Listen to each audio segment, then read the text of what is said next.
नमस्कार दोस्तों, स्वागत है आप सभी का MN GK GS पॉइंट में। आप सभी दोस्त लोग कैसे हैं? हम उम्मीद करते हैं कि अच्छे होंगे और आप सभी दोस्त लोग अपने एग्ज़ाम की तैयारी बहुत ज़बरदस्त तरीके से कर रहे होंगे। दोस्तों, आज के इस वीडियो में हम लेके आए हैं ऑल रेलवे एग्ज़ाम 2024 के लिए। रेलवे के जो भी एग्ज़ाम दोस्तों होगा, RRB, ALP, NTPC, technician, group D, RPF, सभी एग्ज़ाम के लिए दोस्तों हम आज से शुरू कर रहे हैं प्रीवियस ईयर क्वेश्चन का रिवीजन 2018 से। दोस्तों, अब तक जो भी रेलवे का एग्ज़ाम हुआ है उसमें साथ ही जो साइंस के प्रश्न पूछे गए हैं उस प्रश्न का हम रिवीजन करने वाले हैं। साथ ही 9500 प्लस MCQ का आपको हम रिवीजन करवाएंगे जिसका सेट 1 है। अगर दोस्तों आप लोग RRB, ALP, NTPC, technician, group D, RPF कोई भी एग्ज़ाम का तैयारी कर रहे हैं तो इस रिवीजन क्लास को आप लोग पूरा ज़रूर देखिए। दोस्तों, जो एग्ज़ाम में पूछा गया प्रश्न रहेगा उस एग्ज़ाम का साथ ही नाम प्रश्न के नीचा में लिखा हुआ है और डेट भी लिखा गया है। इस बात को देखते हुए दोस्तों अपने एग्ज़ाम की तैयारी को मजबूत बनाइए। दोस्तों, अगर इस वीडियो को आप लोग अपने दोस्तों में शेयर कर देते हैं तो साथ ही और अच्छा होगा। दोस्तों, अधिक से अधिक दोस्त लोग अपने एग्ज़ाम की तैयारी ज़बरदस्त तरीके से कर सके। साथ ही इस वीडियो को एक रिवीजन के तौर पे आप कवर कीजिएगा, आपका रिवीजन भी हो जाएगा। यह रिवीजन सेट दोस्तों 1 है, याद रखिए। तो चलिए साथी, आज के इस सेशन को हम और आप मिलके बहुत ज़बरदस्त तरीके से शुरू करते हैं।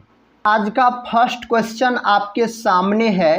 क्वेश्चन कहता है विद्युत आवेश का SI मात्रक क्या है। दोस्तों, विद्युत आवेश का SI मात्रक आपसे पूछा जा रहा है तो हो जाएगा कूलम होता है या कूलम्ब आप बोल सकते हैं।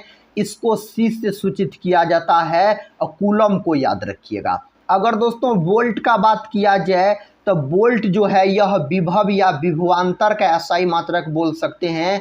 वोल्ट को V से सूचित किया जाता है। केल्विन का अगर दोस्तों बात किया जाए तो यह ताप का मात्रक हो जाता है। अगर किलोग्राम का दोस्तों बात किया जाए तो यह द्रव्यमान का मात्रक होता है। देखिए दोस्तों, जो एग्ज़ाम में पूछा गया प्रश्न है उस एग्ज़ाम का नाम भी लिखा गया है और डेट भी दोस्तों लिखा हुआ है और शिफ्ट का नाम भी लिखा हुआ है। दोस्तों, इस सेशन में हम आपको जितने भी प्रश्न का रिवीजन करवाएंगे फिजिक्स, केमिस्ट्री, बायोलॉजी का, पहले फिजिक्स का क्वेश्चन आएगा, उसके बाद केमिस्ट्री का आएगा और दोस्तों उसके बाद बायोलॉजी का आएगा। RRB, NTPC, RRB, ALP, group D, RPF जो एग्ज़ाम दोस्तों हुआ होगा जब उसमें पूछे गए प्रश्न है आपके सामने। देखिए नेक्स्ट क्वेश्चन कहता है अनौपचारिक रूप से खगोलीय दूरी को व्यक्त करने के लिए लंबाई की कौन सी इकाई का प्रयोग किया जाता है। दोस्तों, कौन सी इकाई का प्रयोग किया जाता है तो प्रकाश वर्ष का प्रयोग किया जाता है। आप बोल सकते हैं प्रकाश वर्ष जो है दोस्तों यह दूरी का इकाई माना जाता है, दूरी का। और याद रखिएगा पारसेक जो है, पारसेक भी दोस्तों यह दूरी का इकाई है। प्रकाश वर्ष और पारसेक जो एग्ज़ाम में पूछा गया है, देखिए साथी, और कब पूछा गया है इसको आप देखते चलिएगा। नेक्स्ट क्वेश्चन कहता है निम्नलिखित में से कौन सी एक वेक्टर मात्रा है। इनमें से कौन एक कहता है वेक्टर मात्रा है। समय, तापमान, दूरी और वेग, इनमें से कहता है जो कौन एक सदिश राशि पूछा जा रहा है, सदिश राशि है। तो दोस्तों समय तो है अदिश, तापमान भी अदिश, दूरी भी अदिश, लेकिन अगर वेग का बात किया जाए तो वेग हो जाता है सदिश राशि। ऑप्शन डी जो दोस्त लोग बता रहे हैं उसका सही है। वेग का मात्रक पूछा जाए तो मीटर प्रति सेकेंड आप बोल सकते हैं, वेग का मात्रक होता है। दिशायुक्त चाल को साथ ही क्या कहा जाता है, वेग कहा जाता है। नेक्स्ट क्वेश्चन कहता है बल यानी फोर्स की SI यूनिट क्या है। बल का एसआई मात्रक पूछा जा रहा है तो न्यूटन हो जाएगा। न्यूटन को एन से सूचित किया जाता है। बल जो है एक प्रकार का सदिश राशि होता है। बल का अगर आपसे सीजीएस मात्रक पूछ लिया जाए, सीजीएस मात्रक, तो आप डाइन बोलिएगा बल का सीजीएस मात्रक। केल्विन जो है यह तापमान का है। अगर दोस्तों पास्कल का बात किया जाए तो दाब का हो जाता है, और वोल्ट जो है यह विभव या विभवांतर का मात्रक हो जाता है। नेक्स्ट क्वेश्चन देखिए, कहता मास प्रति यूनिट वॉल्यूम क्या है। दोस्तों यह क्या है, तो यह घनत्व है, याद रखिएगा। ऑप्शन सी जो दोस्त लोग बता रहे हैं उसका सही है, घनत्व हो जाएगा। प्रश्न आपके सामने है, कहता है ध्वनि के माप की यूनिट क्या है। दोस्तों ध्वनि के माप का यूनिट अगर पूछा जाए तो डेसिबल बोलिएगा। क्या बोलिएगा, डेसिबल हो जाएगा, इसका सही उत्तर हो जाएगा। नेक्स्ट क्वेश्चन कहता है प्रतिरोध की एसआई मात्रक। दोस्तों प्रतिरोध की एसआई मात्रक आपसे पूछा जा रहा है, जो इकाई क्या है प्रतिरोध का, तब प्रतिरोध का हो जाएगा आपको ओम हो जाएगा। क्या हो जाएगा, ओम हो जाएगा। और ओम को दोस्तों इस चिन्ह द्वारा सूचित किया जाता है। देखिए दोस्तों इस सीरीज को, इस रिवीजन सीरीज को देखने से आपको क्या सब फायदा होगा। एगो तो दोस्तों प्रीवियस ईयर क्वेश्चन आपको कवर हो जाएगा, साइंस का, फिजिक्स, केमिस्ट्री, बायोलॉजी का जो एग्जाम में पूछा गया प्रश्न है सभी प्रश्न कवर हो जाएगा। और दोस्तों टॉपिक से भी प्रश्न लिया गया। आज के जो सेशन में प्रश्न करवाएंगे साथी, टॉपिक बाय टॉपिक चलेगा, याद रखिए। पहले एक टॉपिक रहेगा फिजिक्स से, तो एगो रहेगा आपको केमिस्ट्री से, एगो रहेगा बायोलॉजी से। इस प्रकार से हम सभी प्रश्न का रिवीजन करवा देंगे। 9500 प्लस प्रश्न है दोस्तों, एमसीक्यू याद रखिए, जिसका आज क्लास फर्स्ट है। अगर साथी इस सेशन को अपने दोस्तों में शेयर कर देते हैं तो दोस्तों जल्द ही हम आपको रिवीजन करवा देंगे, ताकि अधिक से अधिक दोस्त लोग जुड़ सके और अपने रेलवे की एग्ज़ाम की तैयारी को मजबूत बना सके। देखिए प्रश्न कहता है रिक्त स्थान में सबसे उपयुक्त विकल्प कहता भरने के लिए ध्वनि की पिच इसके डैश पर निर्भर करती है। ध्वनि का जो पिच होता है किस पर निर्भर करता है, तो आवृत्ति पर निर्भर करता है। ऑप्शन ए बोलिएगा। दोस्तों आवृत्ति का मात्रक हर्ट्ज बोल सकते हैं। क्या बोल सकते हैं, हर्ट्ज, जिसको HZ से सूचित किया जाता है। देखिए नेक्स्ट क्वेश्चन कहता है उद्योगों में प्रयुक्त शक्ति की इकाई है। दोस्तों उद्योगों में प्रयुक्त शक्ति की इकाई आपसे पूछा जा रहा है। 4 विकल्प आपके सामने है। हॉर्स पावर जो दोस्त लोग बता रहे हैं उसका सही है। इसको अश्व शक्ति भी बोला जाता है, याद रखिएगा। 1 HP दोस्तों कितने वाट के बराबर होते हैं, तो 746 वाट के बराबर होते हैं 1 HP का बात किया जाए तो। देखिए अगला प्रश्न कहता है निम्नलिखित में से कौन सी भौतिक राशि कार्य की दर कहलाती है। कौन सी भौतिक राशि है जो कार्य की दर कहलाती है। शक्ति, संवेग, बल और ऊर्जा दिया गया है, तो दोस्तों हो जाएगा शक्ति। क्या हो जाएगा, शक्ति। शक्ति जो है यह अदिश राशि होता है। कौन राशि होता है, अदिश राशि। शक्ति का मात्रक पूछा जाए तो आप वाट बोल सकते हैं। वाट को W से सूचित किया जाता है, याद रखिएगा। ऊर्जा का मात्रक दोस्तों जूल होता है। कार्य का मात्रक भी जूल होता है। प्रश्न कहता है रिक्त स्थान में सबसे उपयुक्त विकल्प भरे। 18 वोल्ट बराबर गुना 3 ओम, इसका उत्तर हो जाएगा 6 एम्पियर हो जाएगा। कहता है 1 वाट बराबर वाट। दोस्तों 1 वाट जो है यह कितने के बराबर होता है, तो यह जो बराबर होता है 1 जूल प्रति सेकेंड के बराबर होता है। आप बोल सकते हैं 1 जूल पर सेकेंड बोल सकते हैं। यह दोस्तों बराबर होता है 1 वाट, याद रखिएगा। देखिए दोस्तों यह प्रश्न ALP एग्जाम में पूछा गया है 2018 में फर्स्ट शिफ्ट में। नेक्स्ट क्वेश्चन कहता है भार का SI इकाई क्या है। भार का दोस्तों मात्रक पूछा जा रहा है। दोस्तों भार जो होता है यह एक प्रकार का बल होता है, तो जो बल का मात्रक होगा दोस्तों वही हो जाएगा आपको भार का मात्रक। तो SI मात्रक पूछा जाए तो न्यूटन आप बोलिएगा भार का। अगर CGS मात्रक पूछा जाए तो तब डाइन बोलते, यानी बल का जो CGS मात्रक होता है डाइन होता है। क्वेश्चन कहता है 1 नैनोमीटर क्या है दोस्तों? 1 नैनोमीटर जो होता है 10⁻⁻9 मीटर के बराबर होता है। ऑप्शन बी सही है। जो दोस्त लोग ऑप्शन बी को लॉक किए हैं उसका सही उत्तर है बिल्कुल सही। नेक्स्ट क्वेश्चन कहता फास्फोरस की परमाणुकता क्या है दोस्तों? फास्फोरस का परमाणुकता पूछा जा रहा था, P4 होता है, तो आप 4 परमाणिक बोल सकते हैं। ऑप्शन सी दोस्तों इसका सही उत्तर चला जाएगा, याद रखिएगा। अगर दोस्तों त्रिपरमाणिक का हम बात किया जाए तो H2O बोल सकते हैं। जैसे हाइड्रोजन 2 गो है, ऑक्सीजन 1 गो है, तो 3 गो हो गया याद। एकल परमाणु का बात किया जाए तो जैसे हाइड्रोजन हो गया दोस्तों, हीलियम हो गया, तो ये सब हो जाएगा एकल परमाणिक हो जाएगा। क्वेश्चन कहता है विद्युत प्रवाह की अंतर्राष्ट्रीय मानक इकाई डैश है।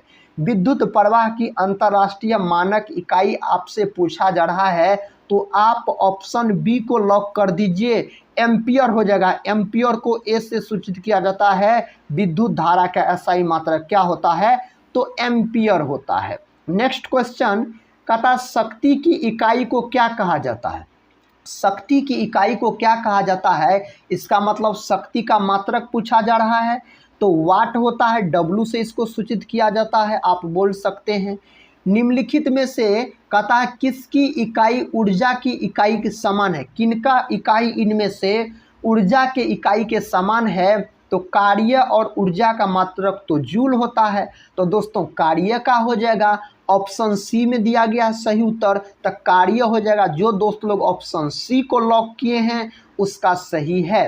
क्वेश्चन है नेक्स्ट, कहता है शक्ति का सूत्र है दोस्तों, शक्ति का सूत्र आपसे पूछा जा रहा है, इसका उत्तर बताइए। इसमें से क्या हो जाएगा? इसमें से सही उत्तर ऑप्शन बी हो जाएगा, कार्य प्रति सेकेंड हो जाएगा। शक्ति का मात्रक कार्य प्रति सेकेंड, इन्हीं को बोला जाता है वाट बोला जाता है।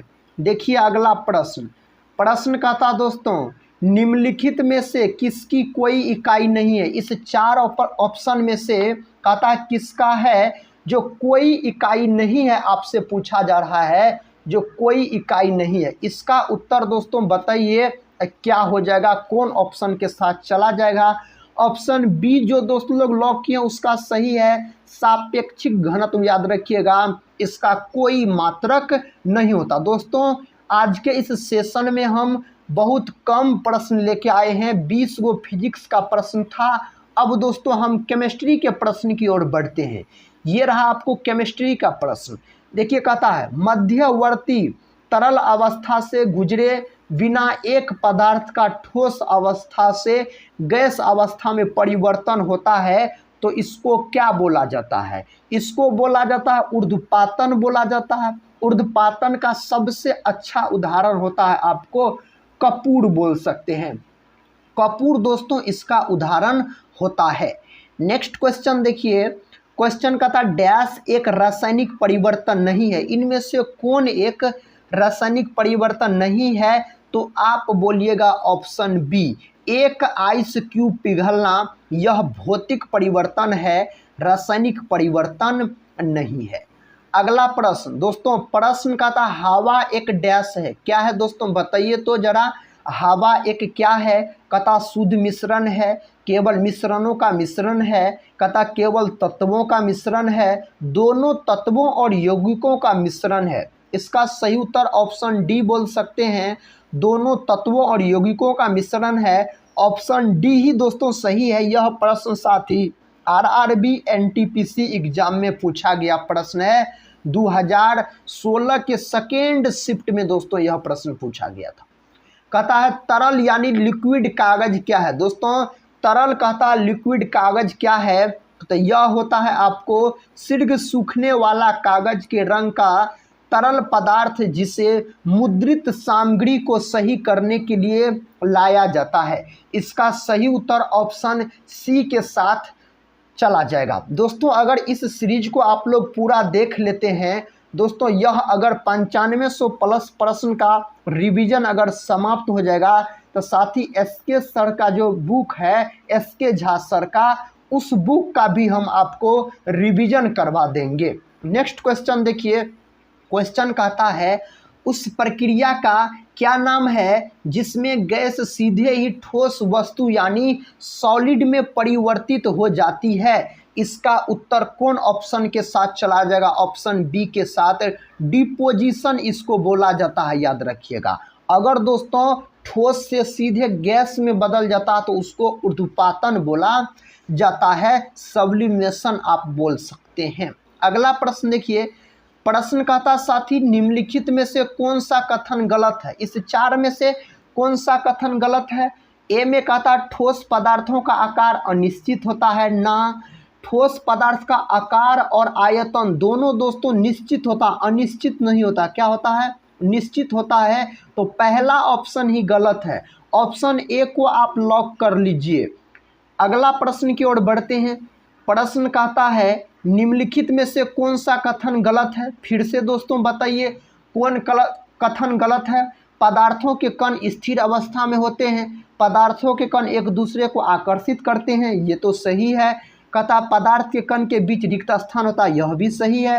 पदार्थ के कण बहुत छोटे होते हैं, यह भी सही है। लेकिन दोस्तों ऑप्शन ए सही नहीं है, पदार्थों के कण स्थिर अवस्था में होते हैं, यह सही ऑप्शन नहीं है। नेक्स्ट क्वेश्चन कहता है निम्नलिखित में से किस वैज्ञानिक ने पदार्थों की पांचवी अवस्था के लिए कुछ गणना की थी? उस वैज्ञानिक का नाम आपसे पूछ लिया गया है, तो सत्येंद्र नाथ बोस बोलिएगा। जो दोस्त लोग ऑप्शन डी को लॉक किए हैं उसका सही है। अगला प्रश्न कहता है किसी तरल की समान मात्रा के लिए निम्नलिखित में से किस प्रक्रिया की गति सबसे धीमी होगी? किस प्रक्रिया की गति सबसे धीमी होगी? वाष्पीकरण। ऑप्शन सी के साथ दोस्तों इस प्रश्न का सही उत्तर चला जाएगा। नेक्स्ट क्वेश्चन कहता निम्नलिखित में से विषम की पहचान करें। वायु, मिश्र धातु, दूध और जल दिया गया है, तो जल हो जाएगा यानी वाटर हो जाएगा। यह दोस्तों इनमें से क्या है? विषम है। अगला प्रश्न कहता है निम्नलिखित में से कौन सी धातु ठंडे या गर्म पानी के साथ प्रतिक्रिया नहीं करती है? Sodium, potassium, calcium, aluminium. Aluminium हो जाएगा, जिसका प्रतीक होता है आपको Al, परमाणु क्रमांक 13 होता है आपको दोस्तों एल्युमिनियम का। सोडियम का प्रतीक Na, परमाणु क्रमांक 11 होता है। सोडियम मुलायम धातु होता है, चाकू से भी काटा जा सकता है। पोटेशियम भी मुलायम धातु होता है, सबसे अभिक्रियाशील धातु पूछा जाए पोटेशियम प्रतीक के होता है, परमाणु क्रमांक 19 होता है। कैल्शियम का बात किया जाए Ca होता है, प्रतीक परमाणु क्रमांक 20 होता है। अगला प्रश्न कर लेते हैं। प्रश्न कहता है निम्नलिखित में से कौन सा ऊर्ध्वपातन कर सकता है? इनमें से कौन दोस्तों ऊर्ध्वपातन कर सकता है? तो आप बोल सकते हैं अमोनियम क्लोराइड हो जाएगा। सही उत्तर ऑप्शन डी के साथ लॉक हो जाएगा। नेक्स्ट क्वेश्चन है कहता 12 डिग्री सेल्सियस पर जल की भौतिक अवस्था क्या होती है? क्या होता है दोस्तों? तो यह होता है द्रव होता है। साथ ही एक बार इस वीडियो को लाइक और अपने दोस्तों में शेयर जरूर कर दीजिए। देखिए नेक्स्ट क्वेश्चन दोस्तों कहता है निम्न में से कौन सी विधि जल को पंकिल की जल से अलग करेगी? इसका उत्तर बताइए। निस्यंदन हो जाएगा, ऑप्शन डी सही उत्तर हो जाएगा, याद रख सकते हैं। अगला प्रश्न है, प्रश्न कहता है निम्नलिखित में से किसमें परिवर्तन करके किसी पदार्थ को एक अवस्था से दूसरे में परिवर्तित किया जा सकता है? आयतन दिया गया है, घनत्व दिया गया है, आकार दिया गया है, और क्या दिया गया है? तो और दिया गया है आपको दोस्तों, क्या दिया गया है बताइए तो दोस्तों? तो और दिया गया है आपको तापमान। तो इसका उत्तर तापमान ऑप्शन डी हो जाएगा सही उत्तर। अब दोस्तों हम बायोलॉजी के प्रश्न की ओर बढ़ते हैं। फिजिक्स भी कंप्लीट हो गया, केमिस्ट्री भी हो गया, और अब बायोलॉजी का है दोस्तों। आज थोड़ा थोड़ा प्रश्न लेके आए हैं। आज तो पहला क्लास है, अगर आप लोग शेयर कर दीजिएगा तो इससे अधिक प्रश्न लेके आएंगे दोस्तों, और रिवीजन बहुत जल्दी हो जाएगा। जितने प्रश्न लेके आएंगे अधिक से अधिक उतना जल्दी साथी समाप्त हो जाएगा। देखिए प्रश्न कहता है जीवन की मूलभूत इकाई क्या है? जीवन की जो मूलभूत इकाई है इसको कोशिका बोला जाता है। कोशिका का खोज रॉबर्ट हुक के द्वारा किया गया था 1665 में। रॉबर्ट हुक ने जिस कोशिका का खोज किया था वह मृत कोशिका थी, और ल्यूवेनहॉक ने दोस्तों जीवित कोशिका का खोज किया। आरबीसी का खोज पूछा जाए, शुक्राणु का खोज पूछा जाए, तो ये सब हुआ आपको ल्यूवेनहॉक हो जाएगा। नेक्स्ट क्वेश्चन, क्वेश्चन का था मानव शरीर में मौजूद निम्नलिखित कोशिकाओं में से किसमें माइटोकॉन्ड्रिया नहीं पाया जाता, इनमें से कौन में माइटोकॉन्ड्रिया ही नहीं पाया जाता है। तो लाल रक्त कोशिका हो जाएगा, ऑप्शन ए को आप लॉक कर सकते हैं, जिसको आरबीसी बोला जाता है। इसका जीवन काल एग्जाम में कितने बार पूछा गया, 120 दिन इसका जीवन काल होता है, याद रख सकते हैं। अगला प्रश्न, प्रश्न कहता है निम्नलिखित में से कौन सा स्टेम सेल का एक प्रकार नहीं है, इनमें से कौन नहीं है, तो मेद नहीं है। ऑप्शन डी जो दोस्त लोग लॉक किए हैं उसका तो बिल्कुल सही है। अगला प्रश्न देखिए, कहता कंसंट्रेशन ग्रेडिएंट के खिलाफ कोशिका की हलचल को क्या कहा जाता है, इसको दोस्तों क्या बोला जाता है, तो इसको बोला जाता है सक्रिय परिवहन। पहला ऑप्शन सही है, ऑप्शन ए के साथ। क्वेश्चन का था सबसे बड़ी मानव कोशिका कौन सी है, सबसे बड़ी अगर मानव कोशिका पूछ लिया जाए तो ओवम बोलिएगा दोस्तों, सबसे बड़ी मानव कोशिका अंडाणु होता है। सबसे छोटी मानव कोशिका पूछा जाए तो शुक्राणु बोलिएगा। पृथ्वी पर सबसे छोटी कोशिका पूछा जाए तो माइकोप्लाज्मा की बोलिएगा। सबसे बड़ी कोशिका पूछा जाए तो शुतुरमुर्ग की अंडे की बोलिएगा। मानव शरीर की सबसे लंबी कोशिका तंत्रिका तंत्र की कोशिका। सभी बात आपको क्लियर है।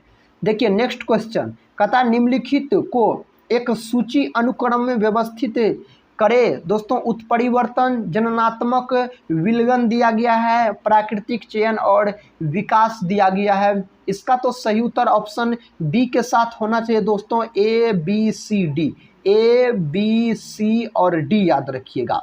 देखिए नेक्स्ट क्वेश्चन, क्वेश्चन कहता गतिशील जीवाणु कोशिका को यह कहा जाता है, गतिशील जीवाणु कोशिका को क्या कहा जाता है, तो इसको नर युग्मक बोला जाता है। क्या बोला जाता है दोस्तों, नर युग्मक बोला जाता है। क्वेश्चन कहता वनस्पति भागों या बीज के बजाय कोशिकाओं के माध्यम से नए पौधों को उगाना कहा जाता है, इसको कहा जाता है टिश्यू कल्चर।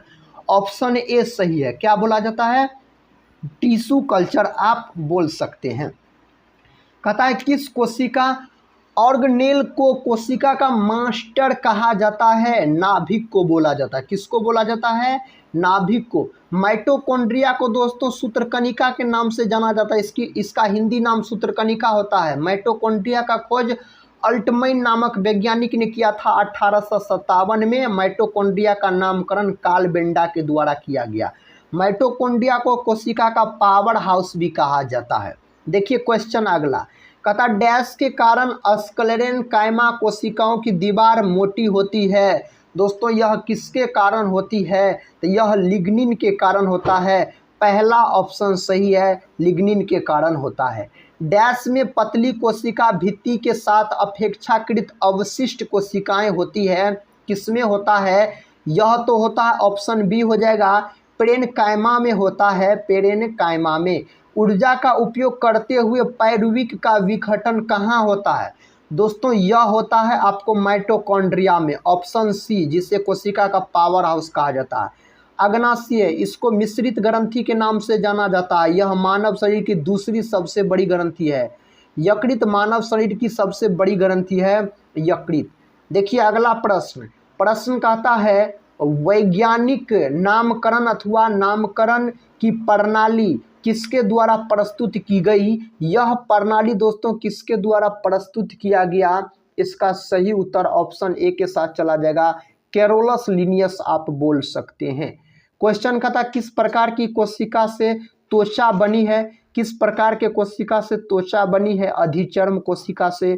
ऑप्शन सी हो जाएगा। संयोजी उत्तक का उदाहरण रक्त हो जाता है, याद रखिएगा रक्त किस प्रकार का उत्तक है, संयोजी उत्तक। देखिए दोस्तों यह ग्रुप डी के एग्जाम में यह प्रश्न पूछा गया, ग्रुप डी, एनटीपीसी और याद रखिएगा टेक्नीशियन और दोस्तों एएलपी सभी एग्जाम में पूछे गए प्रश्न आपको मिल जाएंगे। क्वेश्चन नेक्स्ट है, कहता आप विकास के सिद्धांत को किससे जोड़ सकते हैं, तो विकास का सिद्धांत दोस्तों यह तो चार्ल्स डार्विन से जुड़ सकता है, पहला ऑप्शन सही है। नेक्स्ट क्वेश्चन दोस्तों, और इस वीडियो का आखिरी क्वेश्चन है, कहता निम्नलिखित में से कौन सी प्रक्रिया में कोशिका किसी अन्य जीवित भाग या एक पूर्ण जीव की सटीक प्रति की उत्पत्ति समाविष्ट है, इसका सही उत्तर ऑप्शन डी के साथ चला जाएगा, क्लोनिंग हो जाएगा। दोस्तों आज के इस सेशन में हम आपको फिजिक्स, केमिस्ट्री, बायोलॉजी यानी साइंस के दोस्तों सेट 1 को रिवीजन के तौर पे करवाए, एग्जाम में पूछे हुए। अगर साथ ही इस वीडियो को आप लोग पूरा देखे हैं तो यह वीडियो कैसा लगा आप लोग कमेंट बॉक्स में ज़रूर बताइएगा, और साथ ही इस रिवीजन क्लास को आप लोग अपने अधिक से अधिक दोस्तों में एक बार शेयर जरूर कर दीजिएगा। तो दोस्तों मिलते हैं हम नेक्स्ट रिवीजन क्लास के साथ, तब तक के लिए जय हिंद, जय भारत।